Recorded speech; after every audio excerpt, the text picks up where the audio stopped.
একদিন কোম্পানির সিইও নিজের আসল পরিচয় লুকিয়ে এক সাধারণ কর্মীর মতো নিজেরই ফ্যাক্টরিতে কাজ করতে এলেন। যখন তিনি ক্যাফেটেরিয়া এলাকায় পৌঁছালেন তখন এটা দেখে অবাক হয়ে গেলেন ওখানে শুধু ভেজিটেরিয়ান খাবারই পাওয়া যায়। তিনি বেশি কিছু না ভেবে সরাসরি কিচেনে গেলেন এবং হেড শেফের কাছে একটি চিকেন ড্রামস্টিক চাইলেন। কিন্তু হেড শেফ শুধু নাই করলেন না, বরং তাকে খারাপভাবে বকাঝকাও করলেন।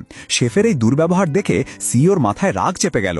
তিনি প্রায় শেফকে শিক্ষা দিতে যাচ্ছিলেন, ঠিক তখনই এক কর্মী এসে তাকে থামিয়ে দিল এবং নিজের সঙ্গে বসিয়ে খাওয়াতে লাগলো। খেতে খেতে সেই কর্মী জানালো, আমাদের এখানে অনেকদিন ধরে মাংস আসেই না, জানি না উপরের লোকেরা কি করছে। সিইও চিন্তায় পড়ে গেলেন। কোম্পানি তো কর্মীদের খাবারের জন্য বিশেষ ফান্ড বরাদ্দ করেছে, তাহলে এই বৈষম্য কেন? ঠিক তখনই এক ধনী ছেলে সেখানে এলো এবং সোজা সিইওর পাশে গিয়ে বসলো। এটা দেখে হেড শেফ তৎক্ষণাৎ ছুটে এলো এবং সেই ধনী ছেলেকে চমৎকার লাঞ্চ পরিবেশন করলো। সিইও সঙ্গে সঙ্গে জিজ্ঞাসা করলেন, ভাই ওকে কেন স্পেশাল ট্রিটমেন্ট দেওয়া হচ্ছে? ছেলেটি অহংকারের সঙ্গে জবাব দিল, তোমাদের মতো কর্মীরা মাংস খাওয়ার যোগ্য না। সিইওর মাথায় আবার রাগ চেপে গেল, কিন্তু আবারও সেই কর্মী তাকে শান্ত করলো এবং বলল, এখানে শুধু ম্যানেজমেন্টকেই ননভেজ দেওয়া হয়, কর্মীদের যা দেওয়া হয় সেটাই অনেক। এবার সিইও আর চুপ থাকতে পারলেন না।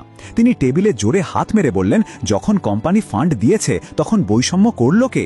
ধনী ছেলে হেসে বলল, এই রুরা আমি বানিয়েছি, এখানে আমিই বস। জানা গেল সে আসলে ফ্যাক্টরির ডিরেক্টরের ছেলে।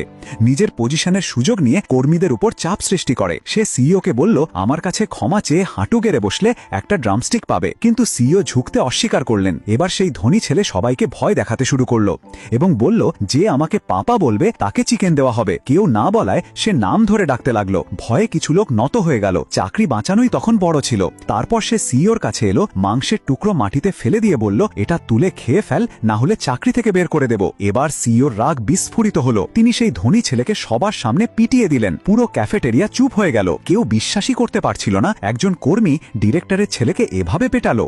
এখন প্রশ্ন হলো, যখন সেই ছেলে এইচআরকে ডাকবে আর সামনে দেখা যাবে সেই কর্মীর স্ত্রী, তখন কি